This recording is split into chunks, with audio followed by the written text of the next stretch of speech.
My mother gave birth to 8 princes, and every one of them was drowned by the favored consort. My trash father did not punish the killer. Instead, he blamed my mother for being unreasonable. He even wanted to hand me, his only daughter, over to that murderer to raise. Staring at the system countdown with only 3 days left, my mother, a transmigrator, finally gave up. She stopped fighting, knelt in the snow until her forehead bled, and begged to hold me one last time before leaving. What they did not know was that my infertile father had driven away the only woman who could bear his children, and I would become a nightmare none of them could ever escape. After my 8th newborn brother was killed, my mother did not cry or make a scene like before. My father pretended to be heartbroken, told her to be more forgiving, and said the consort was still his real sister. At the palace banquet that night, the consort deliberately humiliated my mother and forced her to pour wine right after childbirth. A drunk prince got lustful, and during the struggle he tore my mother's robe loose. My mother did not resist. She just knelt there numb, bowing and begging for forgiveness. To make the consort smile, my father cruelly ordered my mother to kneel outside in the freezing snow.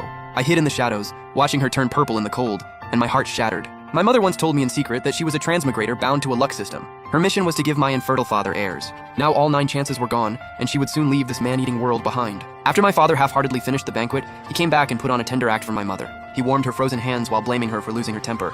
He even shamelessly promised that the next prince would definitely grow up safe. I gripped the pillar until my knuckles hurt. There was no next one. The system countdown had only 3 days left. Even worse were my mother's biological parents. When my mother was abducted years ago, they turned around and adopted the current consort as their fake daughter. When my mother finally escaped and came home, they sent her into the palace as a tool to win favor. At the banquet, they even publicly cursed her for having no shame. Then they begged my father to give me to the consort, claiming it would ease her so-called grief over losing a child. The consort seized the chance to fake tears and said she kept dreaming of her dead child. My father instantly pulled her into his arms and ordered the guards to snatch me away without hesitation. My mother completely broke down. She crawled over in panic and clung to me, refusing to let go. But my father looked annoyed and coldly pried her fingers off me one by one. After I was dragged away, that vicious consort dropped the act and smeared a harsh drug on me in the cold to fake a body full of bruises. The very next morning, she dragged me before my father in tears and falsely accused my mother of abusing her own daughter. Seeing my body covered in fake injuries, my father flew into a rage and stormed into my mother's chambers. My grandmother came along to fan the flames, pointing at my mother and calling her a monster. When my mother saw the marks on my arms, the last bit of light in her eyes went out. She screamed out the truth, accusing them of protecting the consort and killing her children. They had bled her dry just to please a fake heiress. But no one believed her. They only thought my mother had lost her mind.